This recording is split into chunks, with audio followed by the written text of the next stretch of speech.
resumed. When they've got everything settled. Yep, just checking to see if their pick orders are set, and we should be back to live. So, welcome back, folks. We are going to be switching up our casting look a little bit for Game 2 here. Going to be myself, Tree, and my Wang coming into this next game. Wang, how you doing tonight? I'm doing well tonight. I'm excited to see these two teams play again after watching Sharkbeat win that last game, and Thomas the Dank Engine played last week. I think we should have a very interesting long game again on our hands.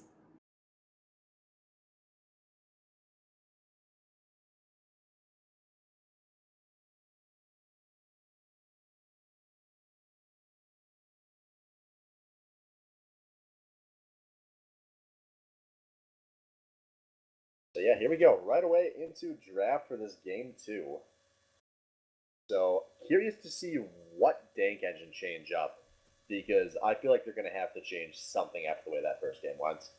Because so far in these playoffs, Sharkbait have done a great job of making their opposition look like WCF in every match.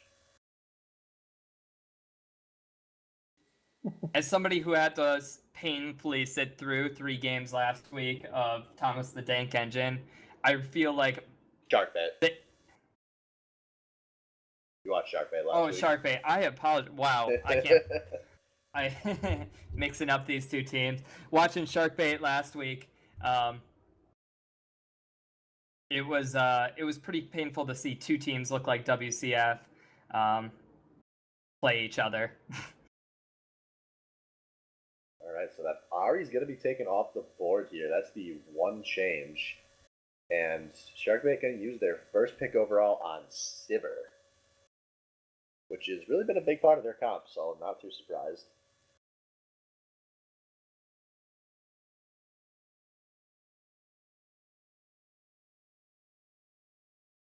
And drastically different bot lane coming out of Dank Engine to start this Game 2 here. We've got Graves and Morgana coming.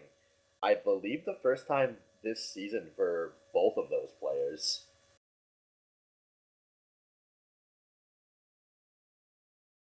Followed up by Failed Destiny on Braum and a Dub Drum most likely taking Wukong yet again.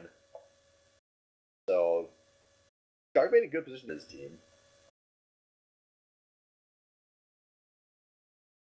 Do you think that Madam Strip's going to go with this Yasuo? It's a huge counterpick to the Gnar, if he can play it right.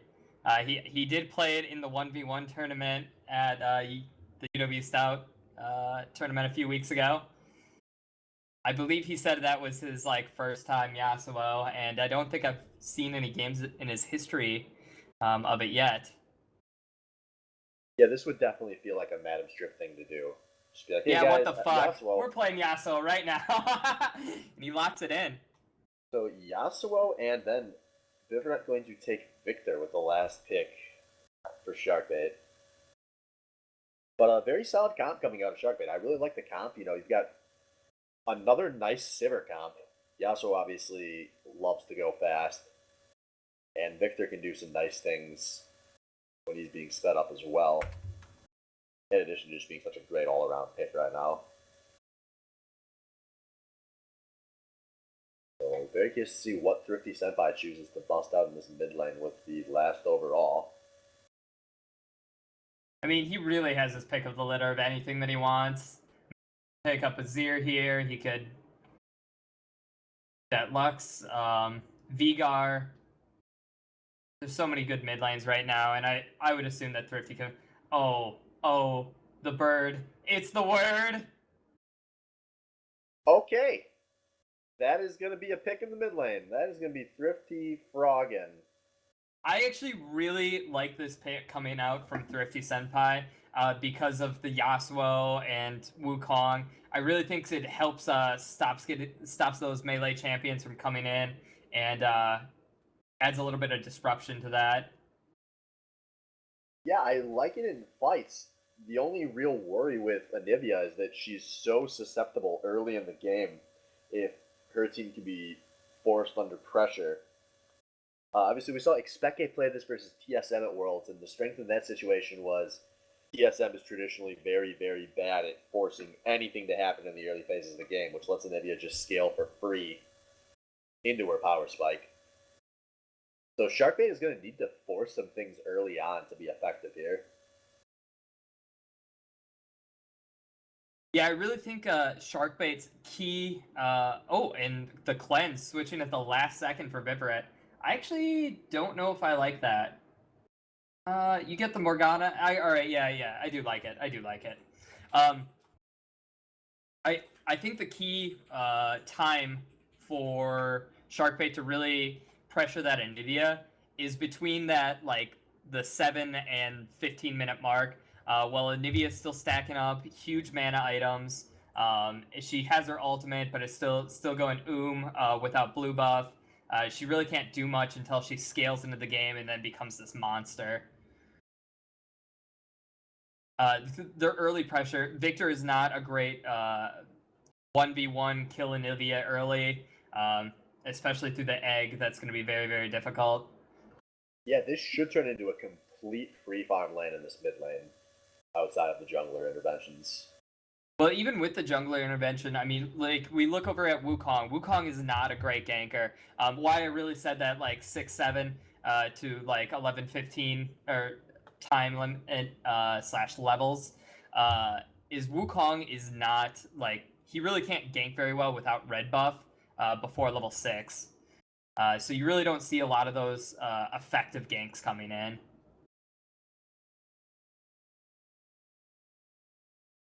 I like that Anivia pick so much because in a silver comp, when the engage is to ult and run in, it sucks when you run into a wall. Or a slow field, or an easy to hit stun. Yeah.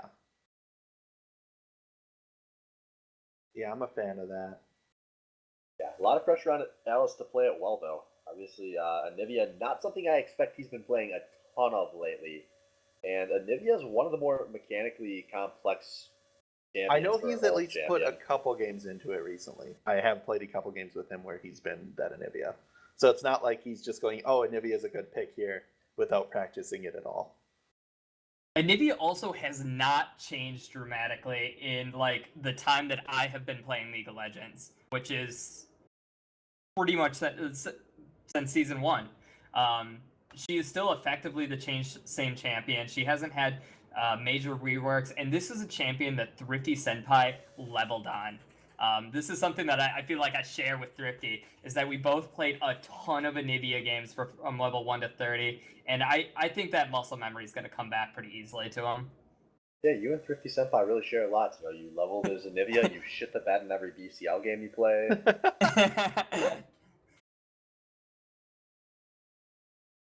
So there you folks have it. There's the Anivia breakdown. The rest of these teams, It doesn't one matter. team running the same comp as what they ran last game. The other team running a bunch of shit they haven't played all season. Should be fun, folks. I'm And excited to hit see this this load Gnar machine. too on Wind. He's played Yeah, a very good Gnar. I very much like on the wins Gnar. It's not a good matchup for him, but I think he should be much more comfortable on the champion, and that should be an advantage for him. So if he can force some outplays on Madam Strip, that could be very huge in this game. By the way, one other thing we did not touch on, but you might have noticed, is that Thrifty Senpai is running Teleport. So this is a double TP comp for TDE. Yeah, and that's mostly because Anivia just uses so much mana, and her early laning is a little hard, especially with her slow moving autos. That TP early game, especially, is to keep her up in farm, keep her at least even. Same deal with Vigar, because normally, as I'm pretty sure the casters for Worlds have said, you don't need Ignite to kill on Vigar. So you don't have to worry about not bringing it, so you're free to take Teleport. I actually just did a quick op.gg of Madam Stripe's games, and Madam Stripe does have one Yasuo game 14 days ago, and that he went 4, 11, and 11 on, and lost. Well, for some people, there's no thing like crunch time. And that was a custom game too. Like some sort of in-house custom. Seems pretty manly. We'll see. Oh, wait a minute. No, that was against Swift's team. Oh yeah, that was the SBL game that they lost. But Yep. Yeah, so versus us. Yep. Very infamous game. I recall it very vividly. I made him look. I believe I made him look like a sorry ass top laner in that one. And if you can make him look like a sorry-ass top laner, think of what the On the Wind is going to do to that man's asshole. Probably a little less because I'm a better top laner than On the Wind, but let's not get into any side rants here. It's amazing the lies we can tell ourselves. Speaking of those 12-inch dicks, On the Wind started with a cloth armor and 5 pots here, so he's definitely respecting this matchup. And Thrifty Senpai, he could watch Dubdrum walk out of his jungle here. Damn! I got my hopes up on that one. The sincerity you delivered that line with. Beautiful.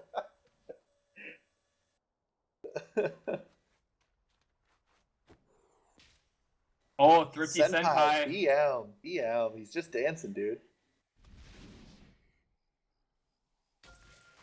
Just let the man dance.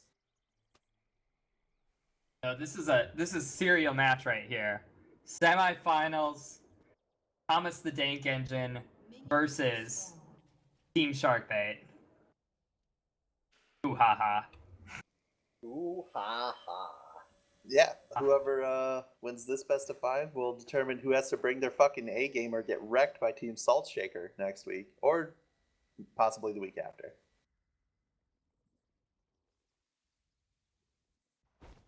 Alright, so game starts. Looks like both bot lane's gonna leash for their junglers, both top lane's gonna start in the top lane. And this is what I like. Some good old no bullshit Silver League starts. I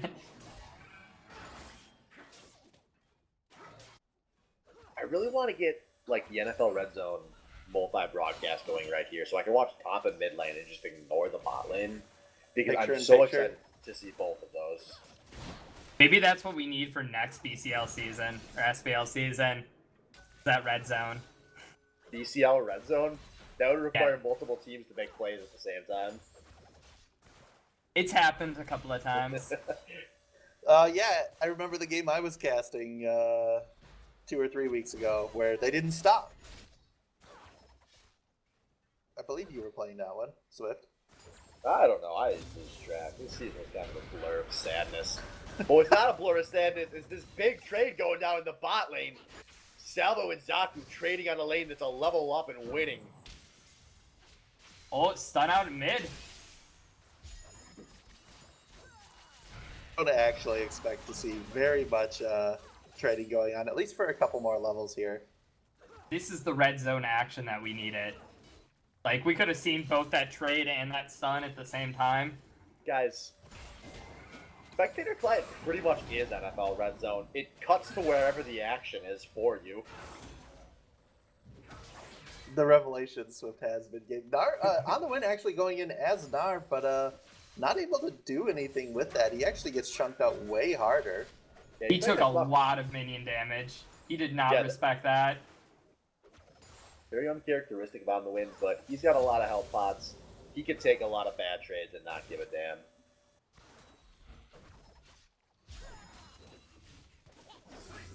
And for the first gank of the game, potentially, we see On the Wind coming into this top lane over a ward.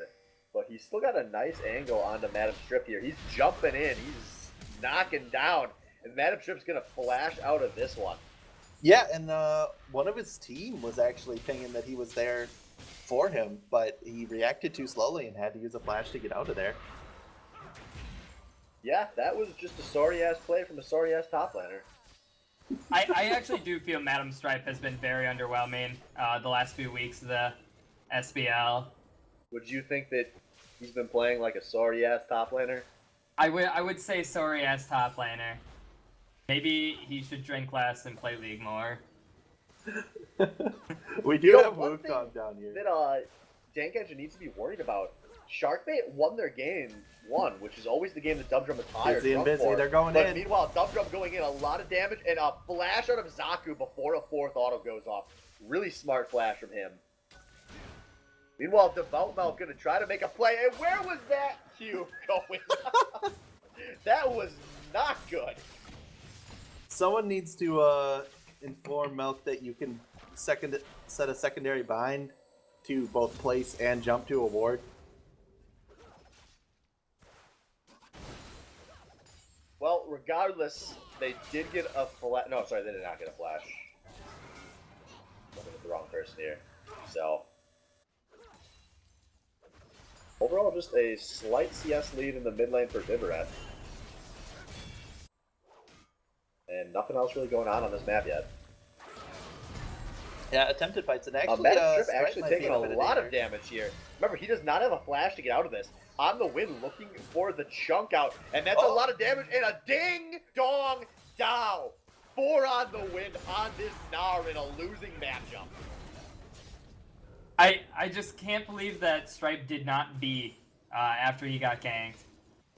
He had the flash, he could have gotten full health and then engaged the fight versus Gnar at level 6 and probably won that lane right there.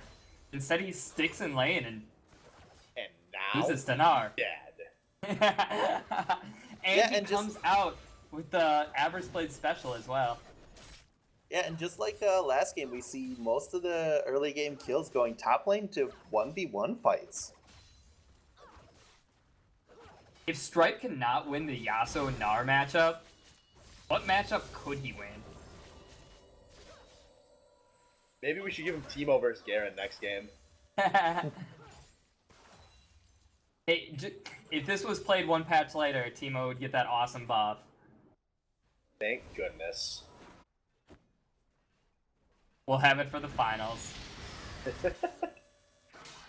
So while there was a decent amount of chunking going on bot lane for Salvo, he was taken fairly low. Oh, but on actually, the win is a bit of danger here. About to go Mega Gnar though, that would be very risky too. Gage on. yeah, and now both bot lanes having gone back here are going to pick up the things. And we do see a BF sword this time. I'm so proud of him. Maybe he watched the last game.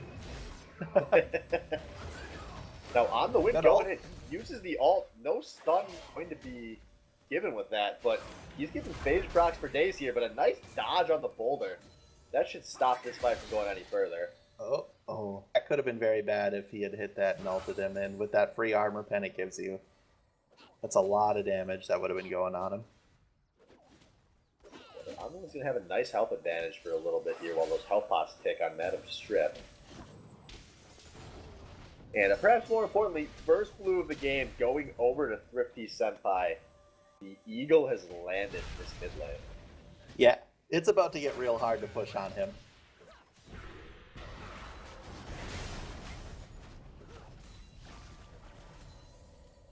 Anivia with blue does not give a shit what you want to do with your wave.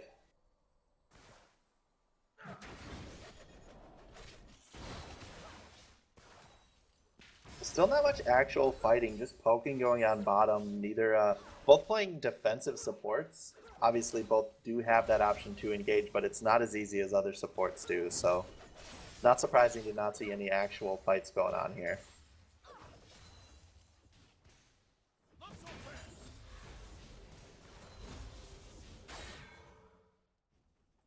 Narbar is about to go off. Yeah, just very slow lanes in general, except for that first blood top. Most of the lanes are super close in CS as well. And more minor fights going top. Stripe able to use that shield to his advantage and come out a little bit ahead. Yeah, that was a nice fight from Stripe. He didn't actually take a single point of damage during that exchange. On the Well, win though, gonna has a take ton off. of pots.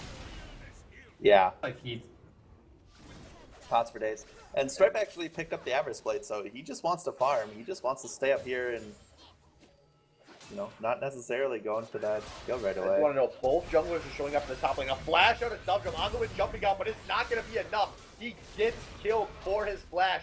Now Debault trying to run for his life out of this fight, but he's taking a lot of damage. A double kill for Yasuo. Yeah, I don't know if that was just an overall better engage or if it just took them too long to get into that fight, but overall, wards. Dum bit of shit talk. I'm not sure what he was shit talking. I don't think there were any wards anywhere around that. Yeah, Dum went through lane. There would have been no way that Nar could have warded it. Yeah, I don't know. Milk didn't walk over anything either. They just were a little flashier with their engage. Yeah. And got a nice early kill. And so much for any advantage on the win had in this tough matchup top lane. Yeah, he was playing very well 1v1, but once like both junglers were there, it's just their invade was, or not invade, sorry, their engage was just better.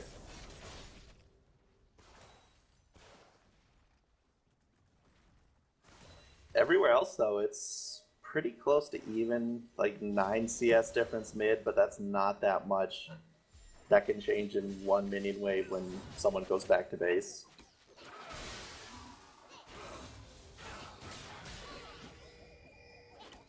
Yeah, this top lane is just too derpy for me. Mavtrip comes back, gets a double kill, and now Onduin going in. He ults Mavtrip against the wall. There's a nice stun. The bolt Lots going of down. damage. Mavtrip flashes out, and the wind wall gonna be enough to save him.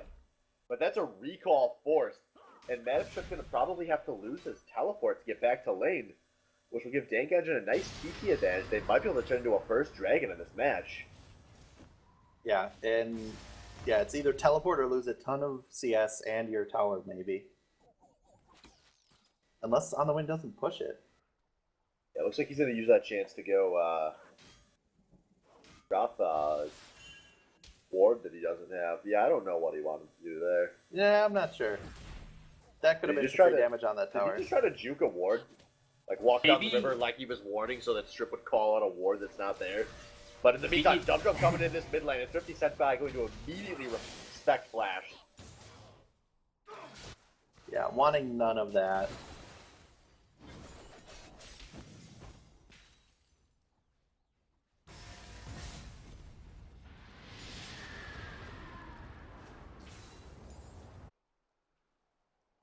We do see wards starting to be fought over at this dragon, so expect to see that be fought for very soon here. Yeah, by the way, in case anyone missed it, Madam Strip did not have to blow a teleport to get back to this top lane.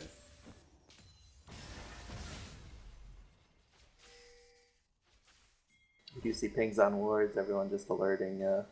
Oh, that might be the dragon call. Yeah, Thrifty Senpai Thrifty jumped up, but he does have low. the teleports. Immediately But being on canceled. the wind cancels, I think Madam Strip got a long-range tornado off there. It's a very nice play. Now, Madam Strip's going in. He's a level down, but he doesn't give a damn. Madam Strip putting out a lot of damage there. Gonna probably force On the Wind back, who now doesn't have a teleport to return the lane. And this is looking very good right here for Sharkbait. Yeah. That And Devout Milk is gonna face check a Dum taking a lot of damage from that Monkey King. Yeah, Mouse not able to go in because Vivaret is right there. They've got a pretty good setup here in order to take this dragon.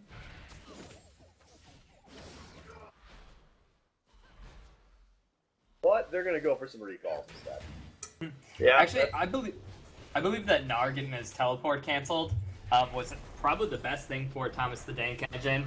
With Thrifty so low, they could have easily made that into a very bad call. They made that He bad. could have recalled and came back with teleport. yeah, he just used his teleport a little bit ago to get back to mid, and he could have instead used that to get into a fight. Also, it's an Anivia. He doesn't really care if he goes down in a fight, because as long as your team's still fighting, you're gonna come back up. Oh, Yeah, but that's a good lot wall. of time to not be dealing damage. But somehow, this is actually going good for Dankers, and Devout Milk is going to get his first kill of the match. something I want to point out there. Oh, but here comes a big flank out the backline. Master going right on a Thrifty sent by Milo. Vivorek getting an easy kill on the developed mouth. And a nice jump over the wall from Dubdrum. Thrifty is Agnivian. And Thrifty Senpai gets scrambled by a nice engage from Shark. Salvo's is in so much danger here now. So that's going to be an ace? A delay? No. Sorry, because Nar is still top because he didn't have that teleport. A 0 for 4 traded for Dragon, but that turns this into a 3,500 gold lead in 15 minutes. That's a lot this early. That is a lot.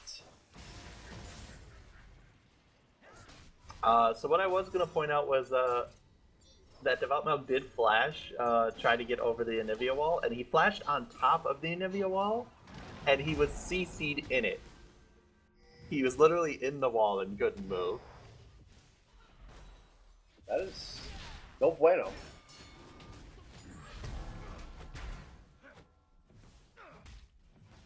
Yeah, Sharkbait doing exactly what we said they needed to do in the pregame here. You know, they are taking advantage of Anivia's weakness early, forcing good fights, and really a huge lead they pulled out of that last one. Now Dank Engine looking to climb out of a hole yet again, and a bit earlier than in game 1. Did you see multiple people rotating up to top lane here? Looks like they're going to use that Sivir. Oh, actually, they're going to engage on Milk here. The Milk being forced out of this fight. Nar is going Mega, gets a little bit of a slow with the rocks, but now he's in danger of being stunned, and he's everyone towards his tower, but he gets no stuns off. Now On the Wind has to flash out of this one. Oh, I don't like that at all. He should have thrown him into the wall. You were already 2v3. It would have guaranteed stuns and just not put them closer to your already low jungler. Oh, wow. Crap. Oh, the greed. And Development's going to jump up, but this should be an easy tower for Sharkbait. No, On the Wind is teleporting in. Is this a suicide mission? He's going to try to get a kill on Dubdrum, and a nice exhaust on a Devout Melt. Now both members of TDE taking very low. Dubdrum running circles around Devout Melt, who is now just trying to waste time. I don't know what that teleport was. Oh! This should not be happening. He should not have gotten This killed is some there. disrespect right here. Boomerang? No, he doesn't have mana. Good Q? W? Oh my god. Here comes another teleport. Oh Wow. my god. That was... This is the Baddie League, folks. So not only was Dubdrum going back in there at that low health, not only did it allow himself to get killed, he was the farthest person away. And also, that is what let Melk get out of there. If he had not gone in, oh. But despite all that, gold lead up to 4.5k for Sharkbait.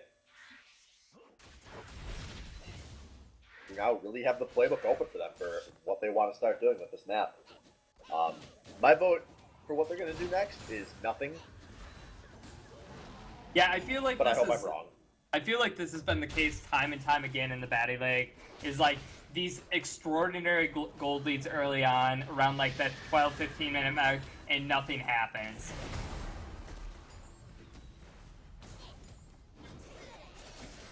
Yeah, they've got to use this to their advantage, shove something in. They can win these fights.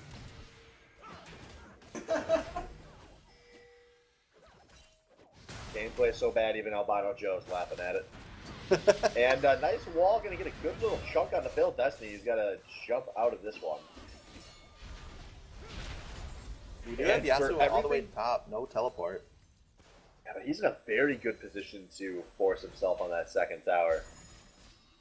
Oh, this might get very bad. On the Wind is going back right now away from this, and Yasuo's teleport is almost up.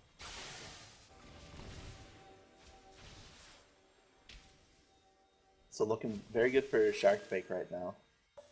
Yeah, nothing created with that mana advantage. And now Sharkbait are in good position. 55 seconds until this next dragon respawn.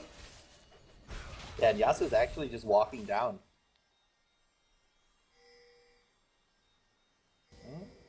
I No, feel it's- like if Thomas the Dank Engine wanted to, they could just give this dragon up. This is a 5k gold lead. This is a lot. Yeah, They Yasuo could give teleport this. is up, so Oh, go on. But there's Alright. Anivia Yeah. and the choke points. There Yasuo goes. teleport is up, and on the wins is not. So right now, honestly, his best bet is to just stay top, keep shoving that. Don't let Nar walk down here. And there's Narbar wasted actually right now. What is Sharkbait HooHa actually gonna do with this advantage? They're gonna try and push, and then they're gonna try and push on this Anivia. It is very difficult to push on that Anivia until you start cracking that base open. Yeah, they're going to need to either be decisive with tower dives, or they're going to need to split push this one out. And they definitely have the chance to do either. I feel like the split push situation is actually going to be pretty difficult, considering the double teleport strategy that... But while this is going on, Oh. Pilgrim going in. He gets jumped out very early in this fight. Salvo going to finally pick up a kill for himself, but he's exhausted and in a lot of danger. But he's getting a nice turn. Failed Destiny has to flash defensively, and somehow I think Thomas the Dank is actually winning this fight. Now Salvo jumps over the wall. He gets a shutdown on Iroh Hibbs. A 1-for-2, both smites down. But Madam Strip is coming from a flank, and he looks like he wants blood. Yeah, they can re-engage on this. They are a lot of. They're all at half health. And now on Literally the all win, of he's them. going to get the ult on the Vivaret. Vivaret jumped out. Vivaret goes down to on the win. It's just Madam Strip trying to stop the dragon. I don't think he'll be able to. I wish you could see my face in that Nar ult into Anivia stun because holy shit, he never had a chance. That was great. Fucking Nar ult is such a great ult. Yeah, it was. And it was very well placed by On the Winds.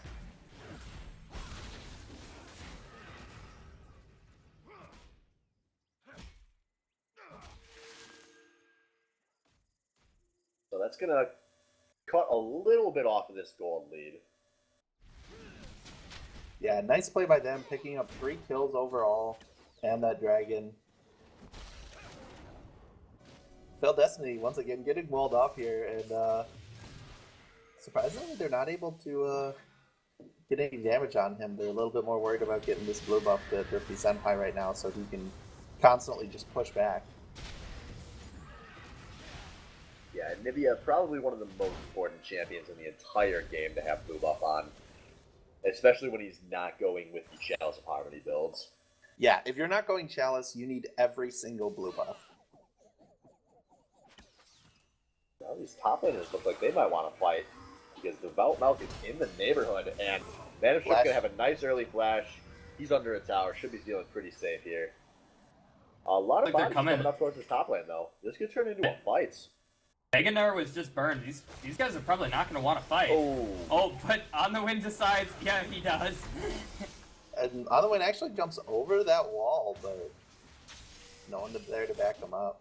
Hey, Chris, can you give me your game time? 23, 16, 17.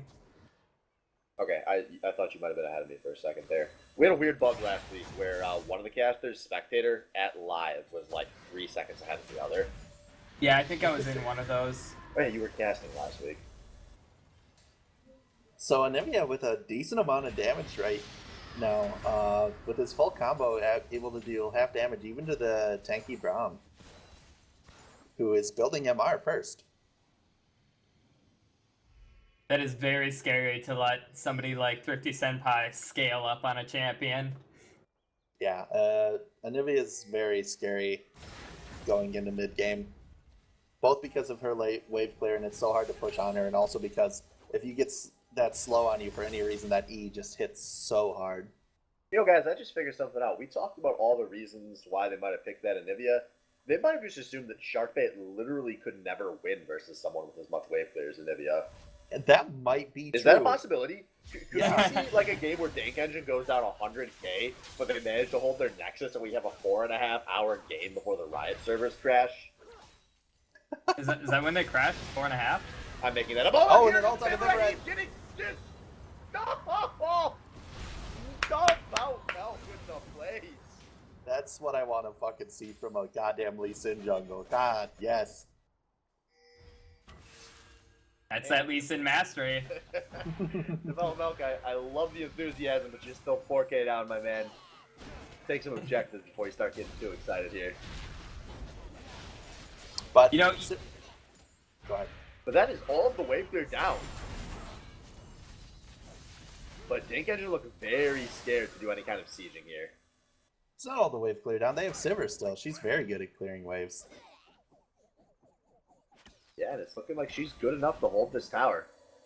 Viveret's going to be back just about when this next wave hits the tower.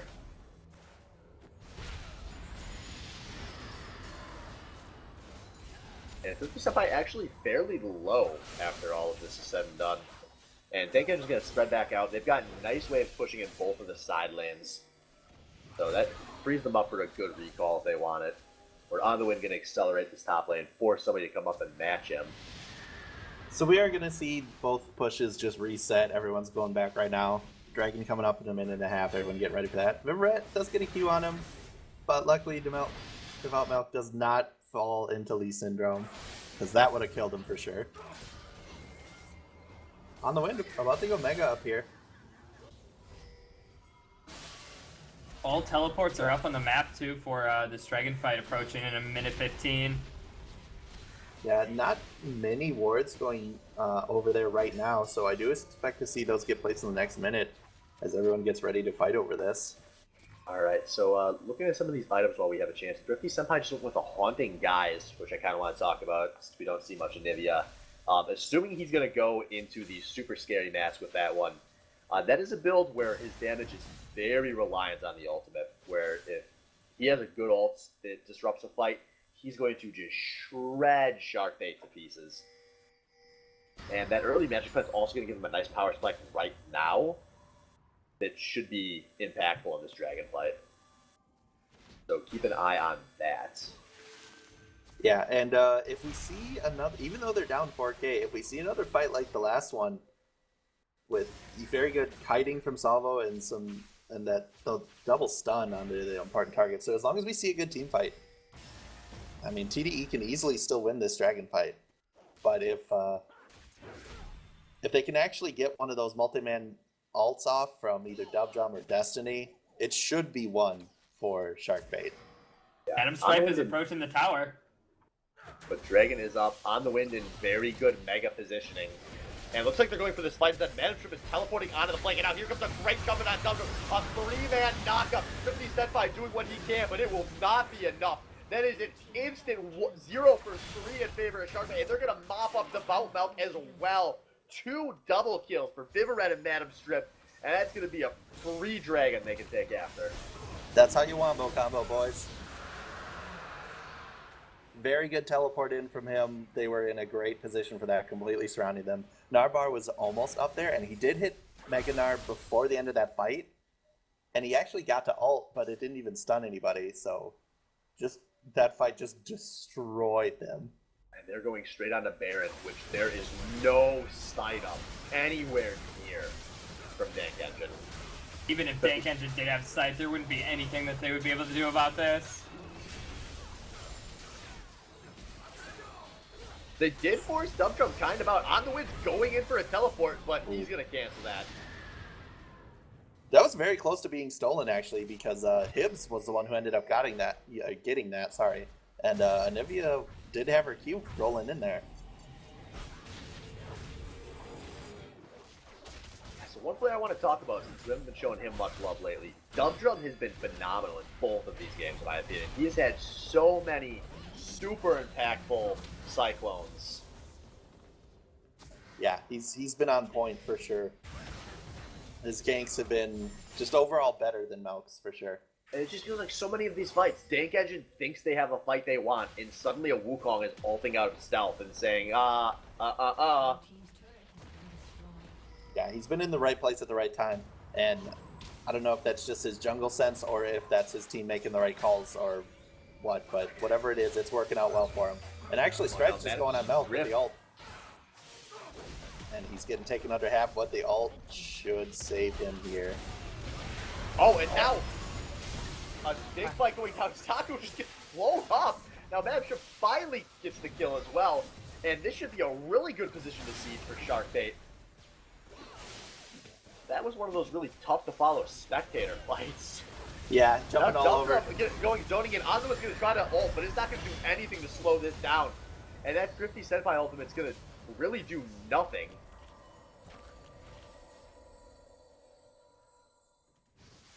I'm glad we're actually seeing them do something with this lead this game. Like, they're definitely, you know, actually pushing their advantage. They're hitting this tower when they're safe. Some of them are hitting this tower. Iroh hit, but it's better than last game. No, AD carry, that is his job, is to hit the towers.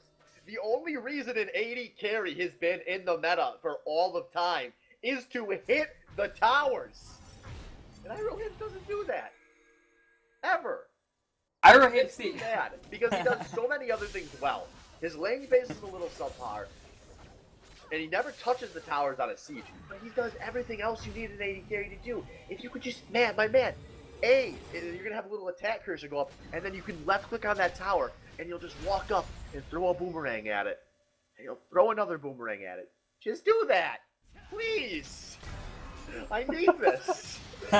Especially on the Sivir, who can, you know, it's so safe for her to go up there because of that spell shield. Obviously, if the whole team's there, it's not, but she's safer than most other AD carries with that spell shield.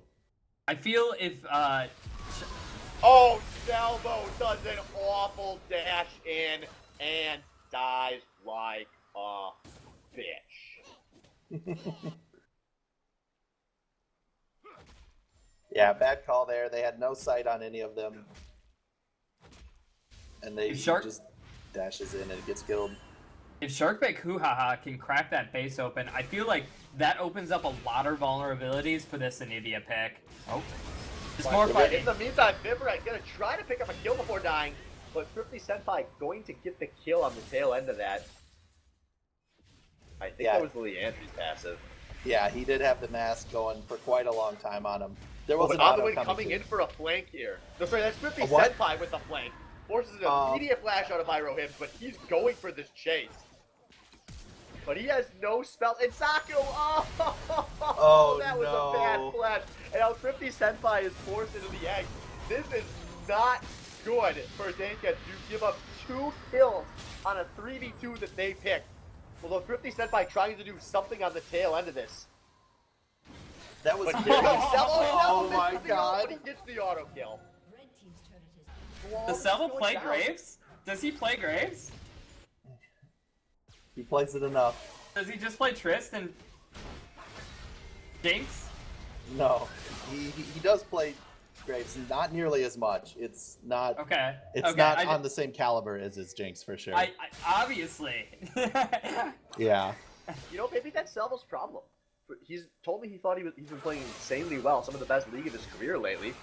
He's been playing a lot of solo queue. He's probably been playing a lot of Jinx. Maybe he hasn't been playing any other champions. What did Salvo say when he came in to play solo queue with you, Tree? Like he had like just lost like 10 games in a row or something. I don't remember. That sounds like Salvo though. Salvo and I share a lot of the same qualities. No, Salvo's actually had some pretty high highs over his career. We're still waiting for that out of you. Trying. But just overall for that last fight, if you want to call it that, very good kiting by Hibbs there. Like the entire time, just perfect. Teleport coming out of Madam Strip. I think they're gonna chase, but you can't chase through a wall.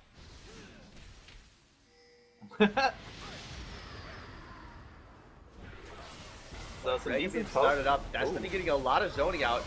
And there comes On the Hunt. Dragon giving up, but a nice Glacial Fissure is going to knock up a few and really disrupt this fight because Thrifty Senpai is dead. And Salvo was at the front of it thinking Salvo gets knocked up. Why? Commit to it. Oh, and nicely kick. It's not going to save Salvo. And double kill for Viverette. Another fight where Salvo jumps into the front of the fray. Is this Wild Turtle? This is not over. Jump Club keeps going forwards. Sharkbait are going to mop up. They're going to nearly pick up the ace, and they're chasing.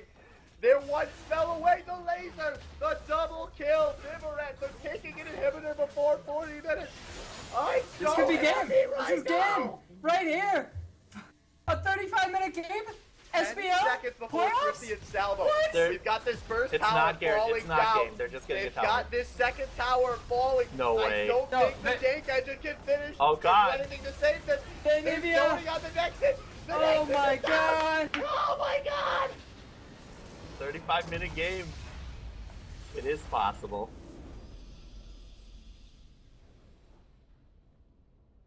That was wonderful. That was great League of Legends. They finished. I'm so proud of them. And unlike last week, we see Dank Engine down 0-2 because Sharkbait are actually playing the game very well in these two games. And Yeah. TDE have to be legitimately scared going into this game 3. Yeah, I don't know if it took them that first win. Maybe it took them all of last week to realize that, like, God damn it, like, they can do something with those leads, and they did that game finally, and we got to be an under 40-minute game for once. All right, so we are going to take our quick 3-minute break here, give these teams a chance to get everything set in their lobby, and then we will be back with game